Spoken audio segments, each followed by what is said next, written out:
Yüz yüze eğitime ara verildiği bir dönemde uzaktan eğitime geçmiş bulunduk.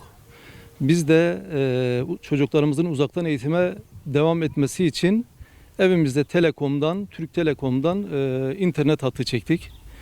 Bu süre içerisinde Telekom'dan gerekli düzeyde istifade edemedik. Yaklaşık 2 aylık bir dönemdir evimizde internet çekmiyor.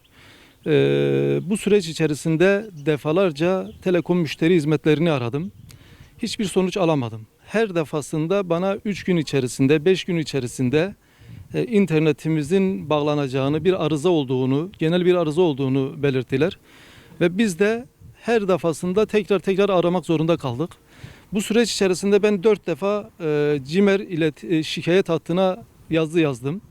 Bir kere de tüketici hakem heyetine şikayet dilekçesi verdim. Fakat hiçbir çözüm bulamadım. Her defasında bizi üretici firmaya yönlendirdiler. Üretici firma da bize bir mesaj attı ve bizi anlayışla karşıladığınız için size teşekkür ederiz dedi. Şimdi burada şunu söylemek istiyorum. Benim 3 tane öğrencim var. 3 tane öğrencim 2 ay boyunca derslere giremedi. Sizin aracılığınızla ben Milli Eğitim Bakanlığı'na seslenmek istiyorum. Sayın Bakanım, sizin çocuğunuz 2 ay boyunca internet üzerinden derslere giremezse siz ne yapardınız? Siz eğitimde fırsat eşitliğini nasıl sağlayacaksınız Sayın Bakanım? Bu sorunun cevabını bekliyorum ve bunun yanında İletişim Bakanlığı'na da CİMER üzerinden yazmıştım. Aynı şekilde İletişim Bakanlığı'na da sormak istiyorum. Sizin oturduğunuz sitelerde 2 ay boyunca internet çekmese, çocuklarınız online derslere katılamasa siz ne yapardınız? Yani bize de onu söyleyin, biz de onu yapalım. Bu süreç içerisinde sorunumuza çözüm istedik ama bir türlü bulamadık. Bu vesileyle sizler aracılığıyla sorunumuzu dile getiriyoruz. Eğer bu sorunumuza çözüm bulmayacaklarsa, yani Türkiye'nin Cumhurbaşkanlığı iletişim hattının buna gücü yetmiyorsa biz başka bir ülkeden adalet bekleyelim. Ya da başka mercilere müracaat edelim, bizim sorunumuzu çözsünler. 2 aydır mağduruz burada. İnternetimiz çekmiyor, çocuklar derslerine giremiyor. Başvuru yaptığımız zaman yani bu ay sonra mesela 10 gün içinde internetiniz açılıyor diyorlar. Konuşmalarımızı konuştuktan sonra 10 gün sonra geliyorsun bir daha arıyorsun.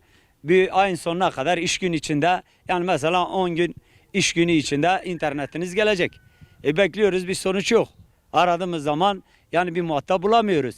PTT'ye giriyoruz, kablolar yerde. Adam gelip kabloları toplayıp direğe asıyor. Ondan sonra bırakıp gidiyor. Herhangi bir çözüm bulamıyoruz. 2 aydır aynen. 2 tane çocuğum var, ikisi derse giriyor. Telefondan internet yüklüyorum. 15-20 GB internet yüklüyorum. 15 gün gitmiyor. Tekrar boşa çıkıyorum. Kontür bitmiyor. 15 gün içinde tekrar gidiyorum, yükleme yapıyorum.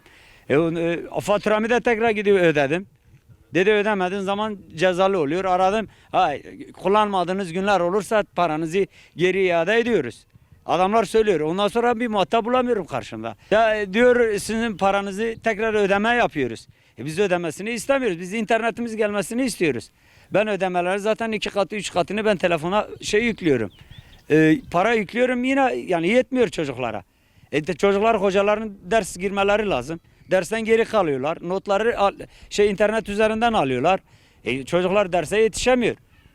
Yani mağduruz o yönden. Mağduriyetimiz devam ediyor. Bu yayınımız Elazığ Palo ilçesinden. 04. ayın 07'sinden beri bu internet sorunumuz daha halen çözülmedi. Biz bir an önce bunun çözülmesini istiyoruz. 4 tane öğrencim var. Bu hastalık nedeniyle evden de çıkamıyoruz. Psikolojikmen daha artık rahatsız olduk. Başvuru biz Palo'da sayın belediye başkanlarımıza söyledik, muhtarlarımıza söyledik. Türk Telekom'a da söyledik bunu. Onlar da ulaşamadı, artık bir türlü gelemediler. Daha halen bekliyoruz. Biz interneti kullanmadan faturayı ödüyoruz. Bunu bir an önce çözülmesi gerekiyor. Bunu bütün yetkililere sesleniyoruz. Bize bir sahip çıksınlar. Bizim bu çala çocuğumuz için, bu öğrencilerimiz için, bir geleceğimiz için bunu söylüyoruz size. Bizim mahallemizde, Kültür Mahallesi'nde internet sorunu yaşıyoruz. Genel bu çocuklar, öğrenciler oldukları için online, hani pandemiden dolayı bunlar canlı ders telefondan bağlandıkları için sıkıntı yaşıyoruz. Bayağıdır internetimiz yok. Hani internet kesildiğinden dolayı faturaları ödüyoruz ama internet yok. Türk Telekom'a başvurduk. Ondan da bir sonuç çıkmadı. Ha bugün, ha yarın, bir hafta, 10 gün sonra geleceğiz, halledeceğiz dediler. Cep telefonu mesela, evde internet ortamı sürekli olmadığı için, bu yüzden de evde internet olmadığı için, kesildiği için, bu sorunu sürekli yaşadığımız için çocuklar derslere katılamıyorlar 2 aydan beridir. O yüzden de sıkıntı yaşıyoruz. Sürekli bildirdik, mesela Türk Telekom'a başvurduk. Bir türlü bir sonuç yani alamadık. Gelip bir ilgilenmediler ve hatta bakmadılar. Yani sürekli bu sıkıntıyı yaşıyoruz 2 aydan beridir. Yani Türk Telekom'a müracaat ettiğimizde hani internetimiz kesilmiş dedik. Yani kablolar falan sürekli hep yerdeydi biz baktığımız zaman.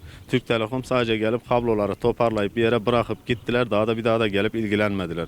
Yani sürekli yine başvurduk, hani tekrardan aradık. Hani bu sıkıntıyı yaşıyoruz, yapmadınız diye. 2 ay oldu, daha halen gelip ilgilenmediler ya da hattı takmadılar. Yani kablolar olduğu gibi duruyor orada. Ben Zeynel Abidin 4. sınıfa gidiyorum. İnternetler çekmediği için canlı derslere giremiyoruz ve yetkililerden yardım istiyoruz. Ben Ahmet Yasin 7. sınıf öğrencisiyim. İnternetimiz çekmediği için canlı derslere giremiyoruz. Yetkililerden yardım istiyorum. Ben Enes 8. sınıfa gidiyorum. LGS sınavı var. Canlı dersler var. Canlı derslerden geri kalıyoruz internet olmadığı için. Derslere de katılamıyoruz. Mağduruz. Ben Gülsüm 9. sınıfa gidiyorum. İnternet hattımızda sıkıntı olduğu için canlı derslere giremiyorum. Bu yüzden yetkililerden yardım istiyorum. Ben Nisanur 8. sınıf öğrencisiyim. LGS sınavına hazırlanıyorum. Yüz yüze eğitim ara verildiği için uzaktan eğitim derslerimize giriyoruz. İnternet hattımızda sorun yaşandığı için derslerimize giremiyoruz. Yetkililerden yardım istiyoruz. Derslerimize girebilmek için internet istiyoruz.